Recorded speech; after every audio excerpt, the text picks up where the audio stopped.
Vamos a comenzar con las tres comunicaciones para esta tarde, con la brevedad propia de estas intervenciones, pero también con la flexibilidad para no atosigar. En primer lugar, yo voy a leer la comunicación de Christopher Harley Sartorius, que la enviado por correo, quiso venir o tenía intención de venir, por luego no le ha sido posible por las distancias, los precios y otras dificultades pastorales.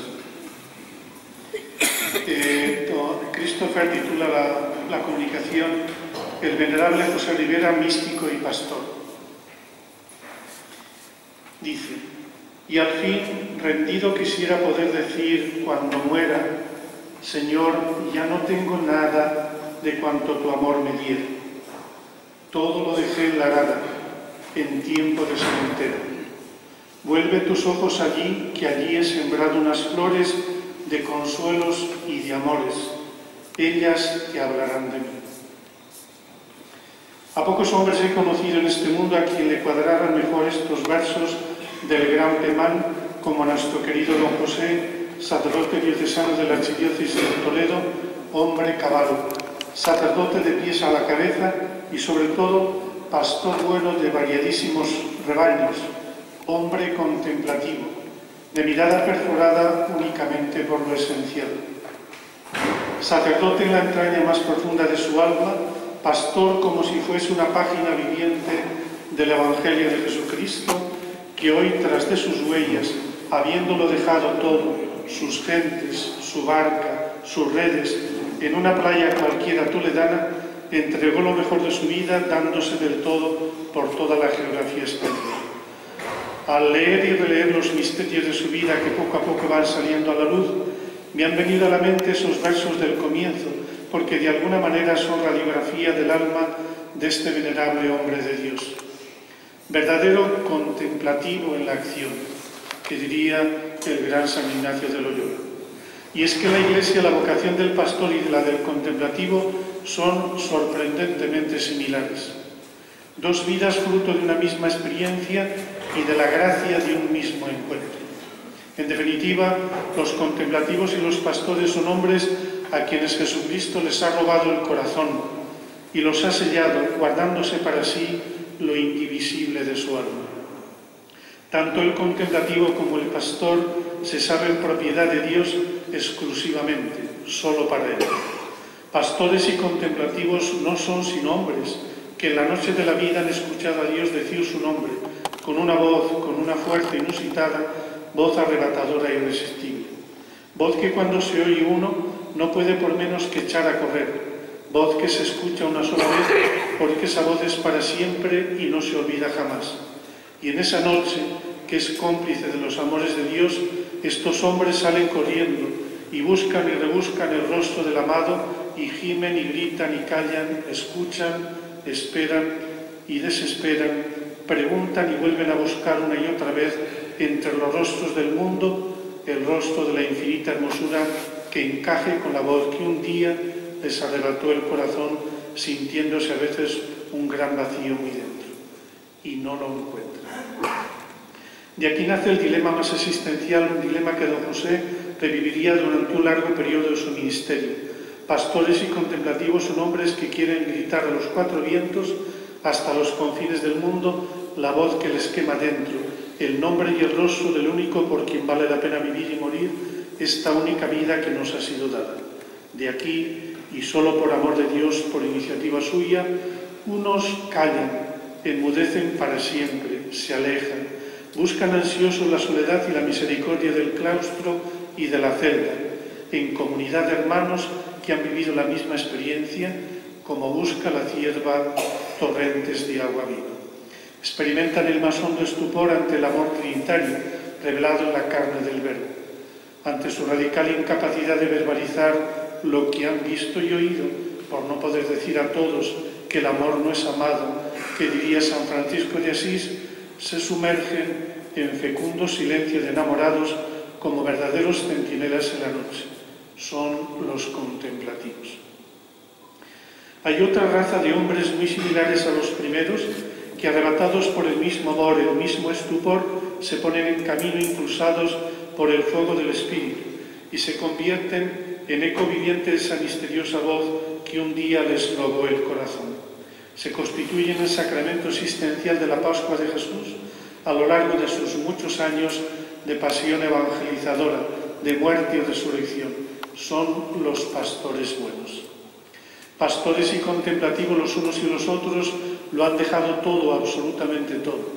Son los hombres que un día encontraron el tesoro escondido, la perla de gran valor, donde no roen ni la polilla ni la carcoma, y a lo largo de sus respectivas sendas, cuántas veces los monjes, inflamados en el amor de Dios, no sentirán deseos de brincar los muros de los monasterios para llevar la transparencia del Evangelio a los lugares más recónditos del planeta y gritar a los cuatro vientos el amor que contemplan y les arrebata.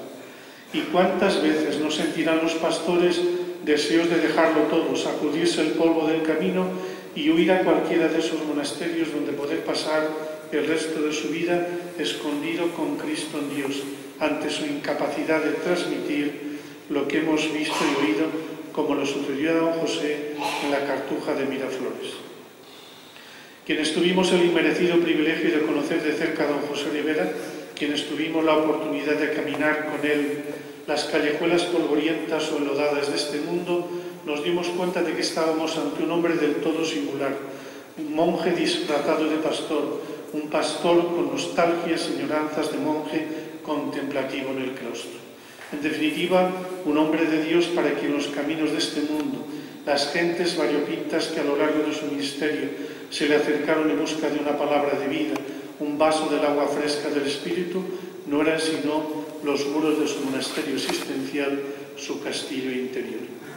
A mí no me cabe la menor duda que don José fue un contemplativo, un verdadero místico. La noche es cómplice de Dios, dice el pensador francés Paul Claudel.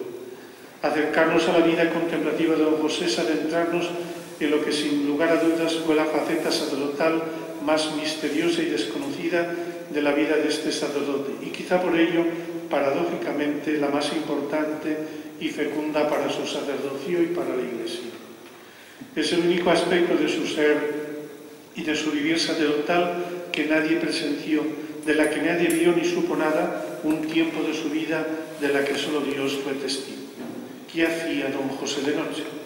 Apenas sabemos nada de ello si exceptuamos lo que él a veces contaba espontáneamente en las charlas, en un rato de dirección espiritual con cualquiera, para poner un ejemplo, hacer un comentario, ilustrar algún principio de vida interior. Tenemos también lo que él mismo ha dejado escrito en sus diarios. Sin embargo, al recabar mentalmente todos estos datos y testimonios, la sensación que queda al asomarse a este aspecto de su vida es la de que es casi nada lo que se sabe. Aún más, es como si el que se acercara a las noches de don José, o mejor a don José de noche, estuviera entrometiéndose en un lugar prohibido, estuviera escudriñando como un intruso la realidad más íntima y más celosamente guardada de una persona. La noche era la hora en que don José era y sentía verdaderamente el mismo. Era el tiempo de las confidencias y de la intimidad con aquel a quien él tan apasionadamente amaba y enseñó a amar. Era la hora en la que el Padre, la palabra Padre, adquiría más sentido que nunca, su realidad más plena, porque era sobre todo en este tiempo cuando él se sentía más hijo, más querido del Padre. Si tantas veces, hablando del celibato sacerdotal, había dicho que este carisma de Dios al ordenando le hacía capaz de estar a gusto con todos y no necesitar de nadie, era precisamente al llegar la noche y sentirse envuelto por el silencio y la soledad, cuando esto que tantas y tantas veces había predicado se hacía más verdad en él. Era la noche cuando don José más experimentaba que a él le bastaba y sobraba la intimidad de Cristo esposo para ser feliz, inconmensurablemente feliz. Le encantaba estar con todos, con cualquiera, pero todos sin excepción sabíamos que solo el amor de Cristo esposo colmaba hasta rebosar el corazón de este hombre, de este sacerdote diocesano. En esa oscuridad, cuando sabía que el resto de la ciudad dormía y nadie le podía interrumpir, don José, ahí en la noche, a solas con el Señor, era totalmente feliz. En una ocasión, algo dejó escrito al respecto. De verdad que yo solo vivo cuando los demás duermen. En cuanto apunta el día, comienza una cierta sensación de fin, como si hubiera acabado la vida auténtica. Ya puedo en cualquier momento sentirme requerido por alguien, tropezar personas que me interroguen, me hagan salir de mí. Hasta entonces es la paz perfecta. Solo Dios y yo en comunicación, y los demás son objetos personales, claro, de la caridad. Don José fue sobre todo un hombre enamorado, un sacerdote enamorado de Dios, un hombre a quien Dios le habría robado el corazón, un hombre que experimentó de una manera extraordinaria, extremadamente dolorosa, un extraño dolor, el dolor de las almas apasionadamente enamoradas. Era el dolor que da el ansia y a veces la angustia de sentirse, de saberse, de experimentarse tan amados por Dios y saberse al mismo tiempo incapaces totalmente de responder a esa intensidad de amor, teniendo tan pequeño y frágil el corazón. Don José murió abrazado de amor a Dios, de amor a Jesucristo, esposo, a Cristo, tan buen amigo y tan buen compañero, de amor a la Iglesia, esposa del Verbo, por la que oró, estudió, se sacrificó. A don José le estalló el corazón de amor, lo llamen los médicos infarto de miocardio o como quieran llamarlo. Los últimos años de la vida de este sacerdote fueron una ansiosa ascensión hacia un Gólgota largo tiempo anhelado.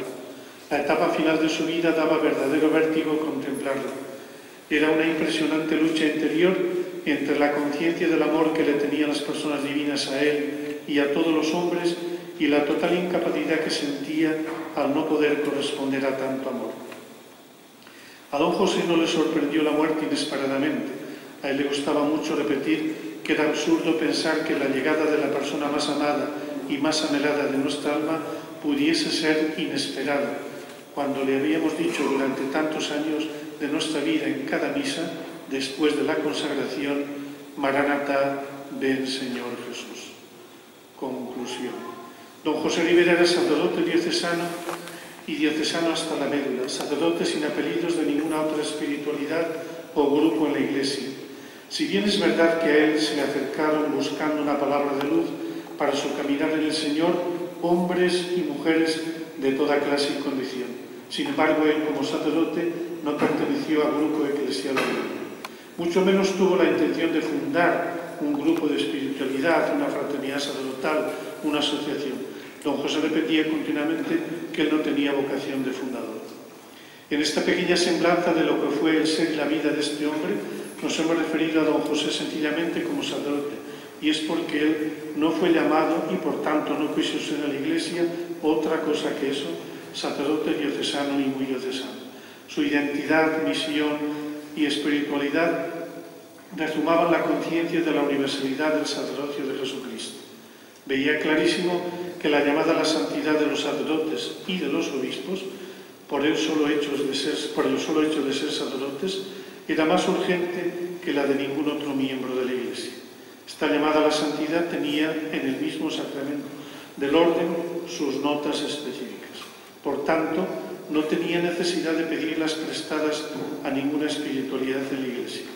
Los pilares sobre los que se apoyaba su vida sacerdotal, tal como hemos indicado, se resumían en la caridad pastoral. Muchos quisieron ponerle etiquetas a su manera de vivir el sacerdocio. Como la suya no coincidía con la espiritualidad de ninguna orden religiosa ni grupo en la Iglesia, a muchos les molestaba que don José tuviese la pretensión y la osadía de llamar a lo que él vivía y enseñaba a vivir espiritualidad sacerdotal sin otros calificativos. Así muchos se empeñaron en hacer de su nombre un grupo más. No lo era. Lo que él vivió fue el sacerdocio diocesano en serio, el sacerdocio de la espiritualidad diocesana, tal como la vivió el santo cura de Ars o la de San Juan de Ávila. ¿Pretendió acaso San Juan María Vianney fundar una espiritualidad sacerdotal propia o un grupo más en la Iglesia? Reconocer esto para muchos resultaba doloroso porque ponía en crisis la manera de vivir de otros sacerdotes diocesanos. Don José no fue más que eso, un sacerdote de Dios que se tomó el sacerdocio diocesano en serio, que se empeñó en llegar a la santidad, costara lo que costara. En definitiva, el drama de todos los que conocimos a don José era saber en lo más profundo de nuestro ser que lo que él vivió y enseñó a vivir no eran cosas suyas, manías personales una espiritualidad particular, un grupo más en la Iglesia. De aquí que resultara verdaderamente admirable la diversidad tan increíble de gente que se acercara a él. Lo mismo le daba a un gitano que una carmelita descalza, un padre de familia con obispo residencial. Su invitación a la santidad, la urgencia que transmitía, la llamada a vivir radicalmente el Evangelio, era la misma absolutamente para todos. Quizá fuera este el drama de todos aquellos que en vano buscaban excusas para no lanzarse. Don José no quiso ser en la Iglesia otra cosa que eso, sacerdote santo, pastor con mirada de místico, místico con corazón de pastor. Gracias.